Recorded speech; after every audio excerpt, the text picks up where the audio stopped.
So President Biden supports the attacks on Gaza. That's interesting. But what's even more interesting is that he supports the attacks. He does not support the attacks on civilians. That's the key difference. However, he is also asking Congress here in the United States to send additional relief to Israel and send some humanitarian relief to Gaza as well.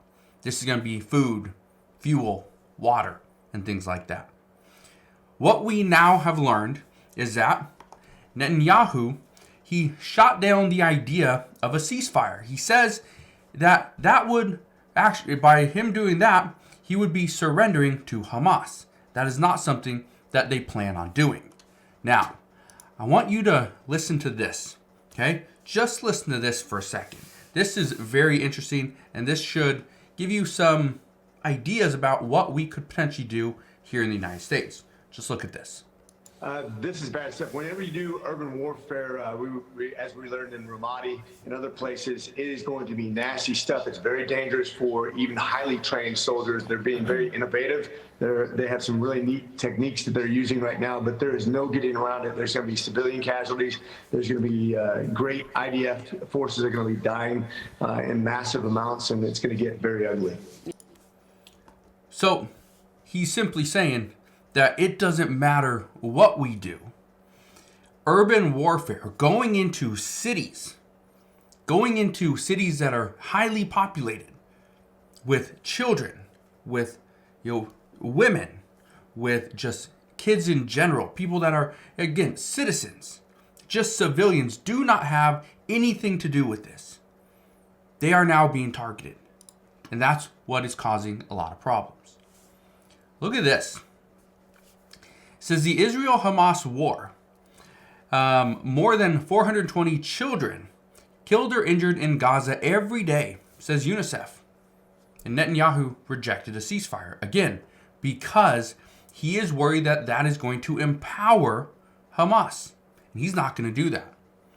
But President Biden, and I want to show you this, because this is actually from a little while ago, he says, Biden says no ceasefire in Israel-Hamas war until hostages are released. Then we can talk.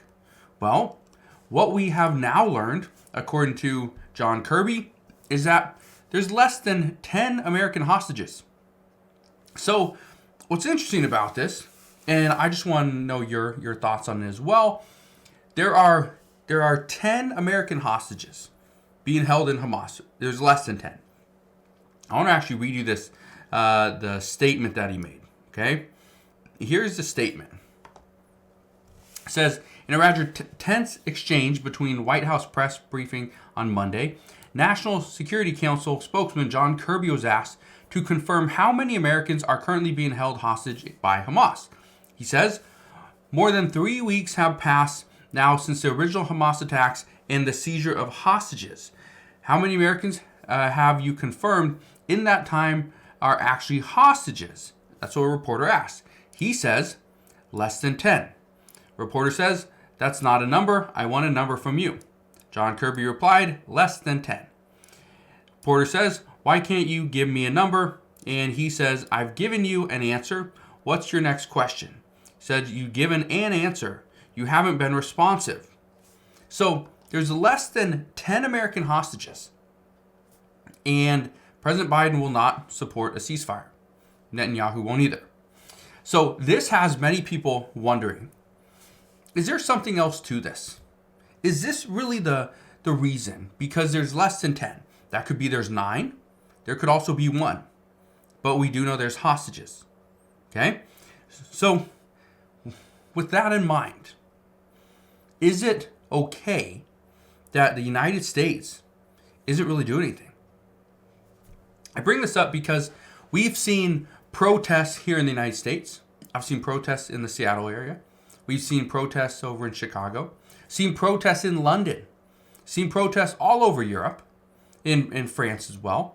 We've even seen, and this happened earlier on today or last night, it was actually over in Russia, where people were storming the airport because they got word there was a plane coming in from Tel Aviv. So people were storming the airport. They're protesters, right? It wasn't going to be a civil protest. They broke down windows and doors to get into the airport. That airport in Russia will not open until November 6th.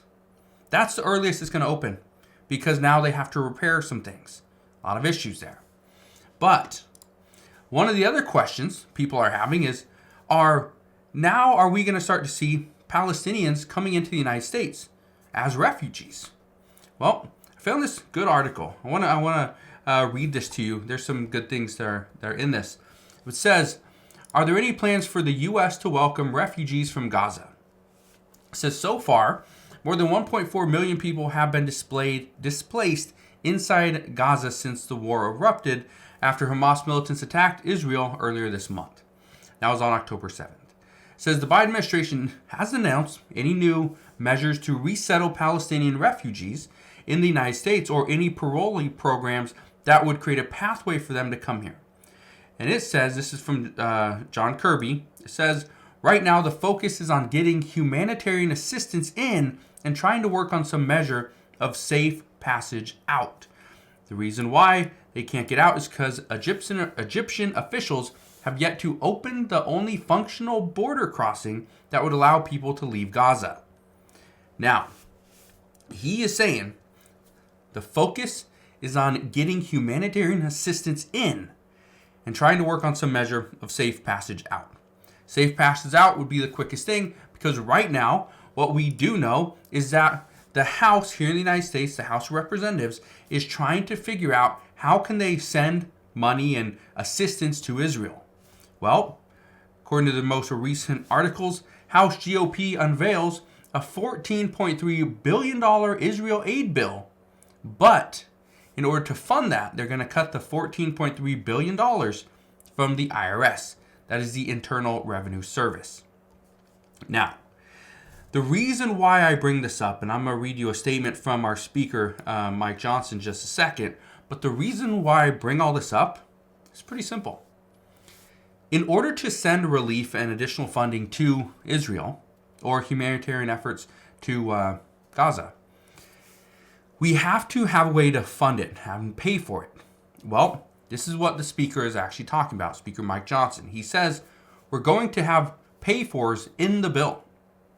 We're not just going to print money and send it overseas. He also says, I understand their priority is to bulk up the IRS, but I think if you put this in the American people, and they weigh the two needs, I think they're going to say standing with Israel, protecting the innocent over there is in our national interest and is a more immediate need than IRS agents. Interesting. And I think he's right.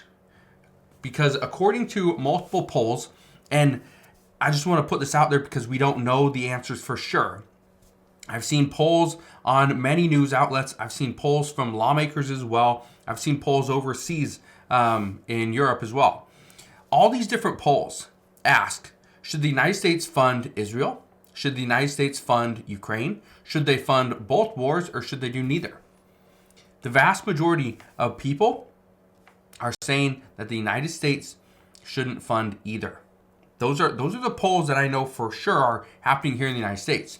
But the ones over in Europe, the ones over in the England area, what they are saying is that the United States should fund both.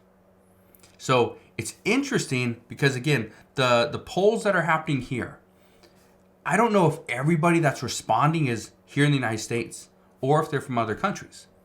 But there's an overwhelming amount of people that support no funding to either one. And Democrats say we need to fund both. But what's interesting is if we actually do see the House GOP push this bill to the floor and the Speaker, Mike Johnson, you'll bring this up and get a vote on it. According to reports, if this were to pass in the House and the Senate, President Biden would veto this bill. So, what we are now waiting on, will we see funding for Israel, and will it be tied to funding to Ukraine? We don't know. But what we do know is that President Biden supports the attacks that are currently happening on Hamas. The only problem is Hamas is, because they are pretty much entrenched in the area, we are now seeing civilian casualties, and a lot of them.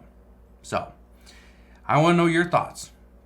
What do you think we should do? Should President Biden stand up for Gaza and the Palestinian people and say, no, we have to stop this, and we will find, we'll find those people. We will, get after them, and we will do what we can, but we cannot take civilian lives.